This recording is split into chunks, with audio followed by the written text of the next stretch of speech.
بسم اللہ الرحمن الرحیم۔ السلام علیکم ناظرین، وہ رات کبھی نہ بھولا کہانی لے کر ہم آپ کی خدمت میں حاضر ہیں۔ میاں والی روڈ کے ایک ہوٹل پر سوئے ہوئے ایک ٹرک ڈرائیور پر اس رات کیا گزری، اس نے ایسا کیا دیکھا جسے وہ بھول ہی نہ سکا۔ ہائی وے پر سفر کرنے والے اس واقعے کو ضرور سنیں، لیکن کہانی میں آگے بڑھنے سے پہلے آپ دوستوں سے التماس ہے کہ ہمارے چینل ذرا سی آہٹ کو سبسکرائب کر دیجیے اور ساتھ گھنٹی کے بٹن کو دبا دیجیے تاکہ ہماری آنے والی کہانی کا نوٹیفیکیشن آپ کو مل سکے۔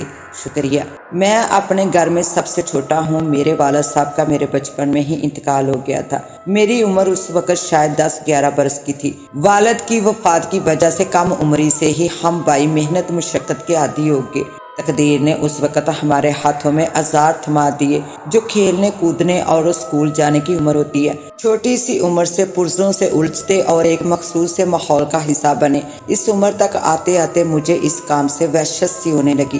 خیر بات کہاں سے کہاں چلی گئی۔ میرے کہنے کا مقصد تھا کہ محض 16-17 برس کی عمر تک پہنچتے ہی میں ایک آئل ٹینکر کو ساری رات چلانے کے قابل ہو چکا تھا۔ ابتدا میں ہم بھائیوں نے دوسروں کے لیے ان کے ٹینکرز چلائے، پھر اللہ تعالیٰ نے محنت کا صلہ دیا اور کمائی میں برکت ہوئی تو ہم نے اپنا ٹینکر لے لیا۔ یہ آج سے تقریباً 3.5 برس قبل کی بات ہے۔ میرے پاس اس وقت نسان گاڑی تھی۔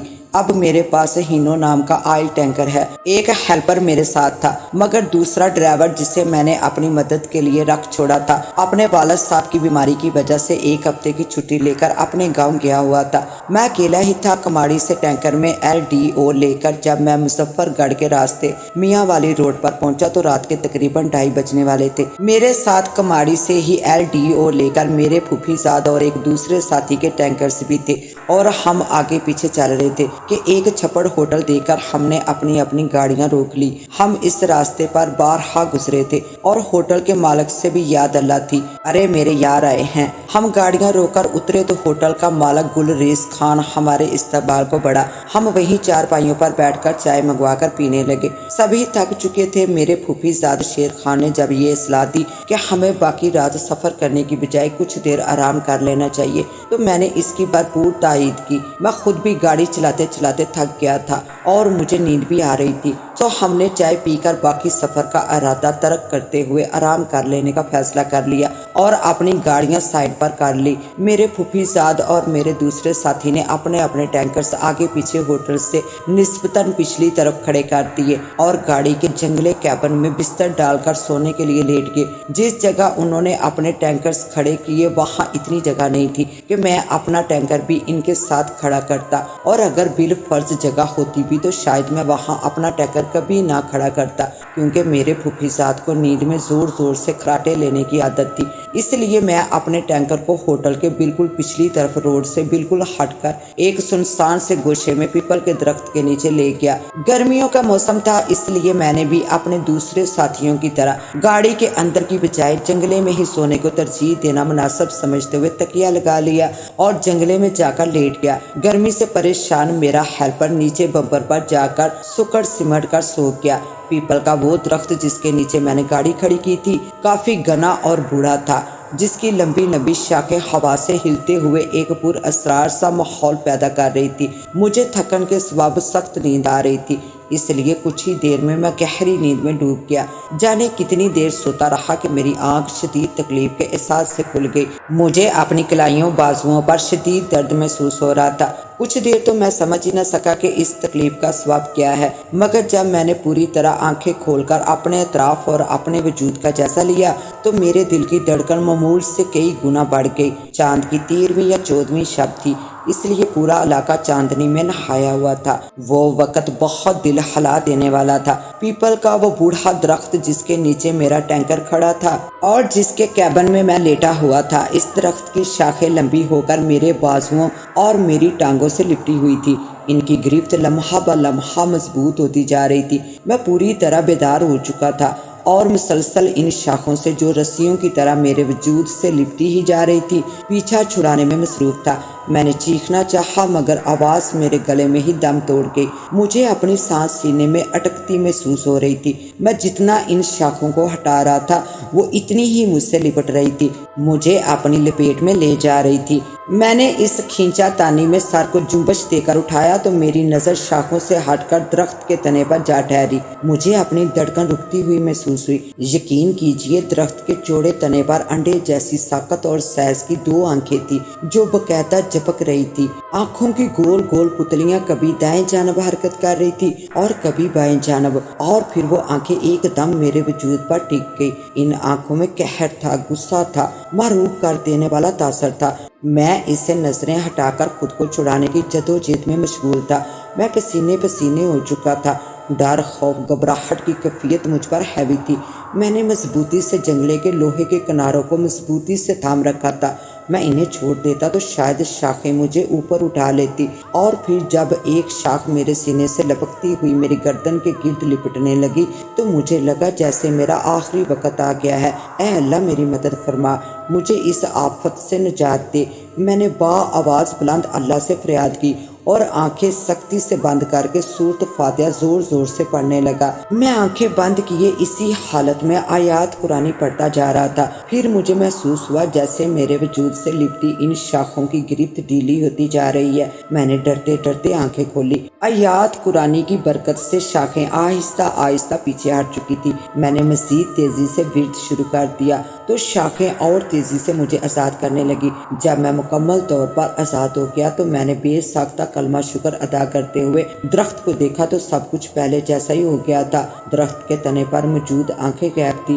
میں ہانپتا کانپتا جنگلے سے لوہے کے زینے کے ذریعے نیچے اتر آیا جہاں بمپر پر میرا ہیلپر اصغر بیٹھا کانپ رہا تھا۔ میں نے اپنی کیفیت کو چھپاتے ہوئے نارمل ہو کر اصغر سے پوچھا، کیا بات ہے اصغر، تم کیوں جاگ رہے ہو؟ کچھ نہیں استاد، ویسے ہی نیند نہیں آ رہی تھی، اصغر نے ہلکاتے ہوئے جواب دیا تو میں نے غور سے دیکھا چاند کی مدھم سی روشنی میں اس کا چہرہ ہلدی کی طرح زرد نظر آ رہا تھا۔ کچھ چھپا رہے ہو تم مجھ سے؟ میں نے کریدتی نظروں سے اسے دیکھا تو اصغر ہولے سے مسکرا اٹھا۔ ہم دونوں ہی ایک دوسرے سے اپنے ساتھ پیش آئی بات چھپا رہے تھے۔ جو کچھ میرے ساتھ اوپر جنگلے پر ہوا وہی اصغر کے ساتھ بمپر پر پیش آیا تھا، مگر ہم اس لیے ایک دوسرے کو بتانے سے گریز کر رہے تھے کہ کہیں دوسرا اسے بزدل اور ڈرپوک نہ سمجھ لے۔ یہ تمہارا رنگ کیوں زرد ہو رہا ہے؟ میں نے اصغر سے پوچھا۔ استاد رنگ تو تمہارا بھی پیلا پڑا ہوا ہے، جواباً اصغر نے کہا تو ہم دونوں ہی ایک دوسرے کی آنکھوں میں دیکھتے ہوئے ہنس پڑے، اور پھر ہم نے ایک دوسرے کو خود پر بیتی بات سے آگاہ کیا۔ بس یار اللہ نے بچایا، یہ درخت شاید اسیب زدہ ہے، ہمیں اس کے نیچے گاڑی نہیں کھڑی کرنی چاہیے تھی، چلو اب اسے یہاں سے ہٹا دیں، میں نے کہا اور ٹینکر درخت کے نیچے سے ہٹا کر دوسری جگہ کھڑا کر دیا جو سنسان تو تھی مگر وہ کوئی درخت نہ تھا۔ میں گرمی کی وجہ سے جنگلے پر ہی جا کر لیٹ گیا اور کلمہ پڑھتے ہوئے آنکھیں موند لی۔ ابھی میں نیم گنودگی میں ہی تھا کہ مجھے دوبارہ جاگنا پڑا، اب کہ مجھے پیٹ میں شدید گدگدی ہوتی محسوس ہو رہی تھی۔ میں نے سر جھٹکتے ہوئے آنکھیں کھول کر دیکھا تو میری آنکھیں مارے حیرت کے کھلی کی کھلی رہ گئی۔ وہ 2 سرمئی بالوں والے چھوٹے چھوٹے گدھے کے بچے تھے جو آپس میں اٹکیلیاں کرتے ہوئے میرے پیٹ پر ادم مچائے ہوئے تھے۔ میں جسمانی طور پر دبلا پتلا سا ہوں، گدھے کے وہ بچے مجھ پر چڑھے اچھل رہے تھے، مجھے لگ رہا تھا کہ میری پسلیاں ٹوٹ جائیں گی۔ یا اللہ یہ کیا مصیبت ہے، یہ گدھے کے بچے اوپر جنگلے پر کیسے چڑھ سکتے ہیں؟ اوہو کہیں یہ بھی تو، میں نے دل میں سوچا تو میرا دل زور زور سے دھڑکنے لگا۔ گدھے کے وہ دونوں بچے یقیناً گدھے کی شکل میں کچھ اور تھے۔ خدا کے لیے چھوڑو مجھے، میں تکلیف کی شدت سے چیخ اٹھا۔ میں تھر تھر کانپ رہا تھا کہ اچانک گدھوں کے ان بچوں سے ایک آواز مخاطب ہوئی، اے بچوں کیا کر رہے ہو، چھوڑو اسے، یہ شریف بندہ ہے، مت تنگ کرو۔ میں نے گردن چکا کر جنگلے سے ٹینکر کے نیچے جھانکا تو ویسا ہی سرمئی بالوں والا گدھا سائز میں بڑا نیچے کھڑا تھا اور انسانوں کی طرح بول رہا تھا۔ ہمیں مزہ آ رہا ہے، یہ جواب دے کر وہ بچے پھر مجھ پر چڑھ گئے۔ میں نے کہا نہ چھوڑ دو اسے، مت تنگ کرو۔ اب کے نیچے کھڑے گدھے نے کہا تو دونوں چھوٹے گدھے چھلانگ لگا کر نیچے اتر گئے۔ میں نے حیرانی مگر مشکور نظروں سے نیچے کھڑے گدھے کو دیکھا تو وہ مجھ سے مخاطب ہو کر بولا، تمہاری جگہ اگر کوئی اور ہوتا تو کبھی نہ چھوڑتے ہم اسے۔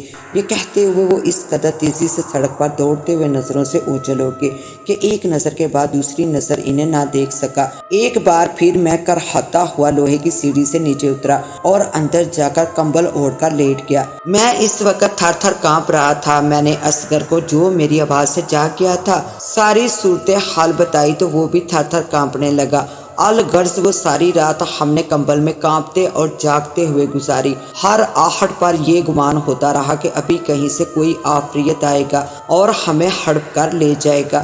ہم گاڑی میں سکڑے سمٹے بیٹھے صبح ہونے کا انتظار کرتے رہے۔ صبح ہوئی تو ہم دونوں ہی تیز بخار میں جل رہے تھے۔ میں گاڑی اسٹارٹ کر کے پھوپھی زاد اور دوسرے ساتھی کی گاڑی کے قریب لے گیا تو اسی وقت میرا پھوپھی زاد انگڑائیاں لیتا ہوا میرے ساتھ آ کھڑا ہوا۔ یار تھکن کے بعد کیا زبردست نیند آتی ہے، سواد آ گیا بھائی، اس نے جمائی لیتے ہوئے کہا تو میں حسرت سے اسے دیکھ کر رہ گیا۔ ہاں اگر کوئی پاس کھراٹے نہ لے تو، میں نے جل کر کہا تو وہ ہنستے ہوئے بولا، ہاں مجھے پتا ہے تم میرے کھراٹوں کی وجہ سے دور ہٹ کر سوتے ہو، چلو اب تو تمہاری نیند پوری ہو گئی ہوگی۔ اس نے دوسری جمائی کے ساتھ ایک طویل انگڑائی بھی لی تو میں خیز عسکر کی آنکھوں میں دیکھتے ہوئے بولا، ہاں یار رات تو بڑے مزے کی گزری، پتہ ہی نہیں چلا اور صبح ہو گئی۔ میری بات پر اصغر بے ساختہ ہنس پڑا۔ بعد میں ہم نے ساری بات وہاں موجود لوگوں کو بتائی تو ہوٹل کے مالک نے بتایا کہ جس جگہ ہم نے ٹینکر کھڑا کیا تھا وہ بہت باری تصور کی جاتی ہے اور پیپل کا وہ درخت بھی اسیب زدہ مشہور ہے۔ ناظرین اس دن کے بعد سے میں کسی بھی درخت کے نیچے سونے سے گریز کرتا ہوں۔ آج بھی مجھے یہ واقعہ یاد آتا ہے تو میرے رونگٹے کھڑے ہو جاتے ہیں۔ وہ شاخیں، وہ آنکھیں اور گدھے اور اس بڑے گدھے کی کہی وہ بات کہ اگر تمہاری جگہ کوئی اور ہوتا تو اسے کبھی نہ چھوڑتے۔ میں سوچتا ہوں شکر ادا کرنے کے بعد اس گدھے نے یہ بات کیوں کہی ہے نا، یہ سوچنے والی بات، آخر مجھ میں ایسا کیا تھا؟ آپ بھی سوچئے گا ضرور۔ اس کے ساتھ ہی اب مجھے دیں اجازت، ملتے ہیں انشاءاللہ ایک نیو کہانی کے ساتھ، تب تک کے لیے اللہ نگہبان۔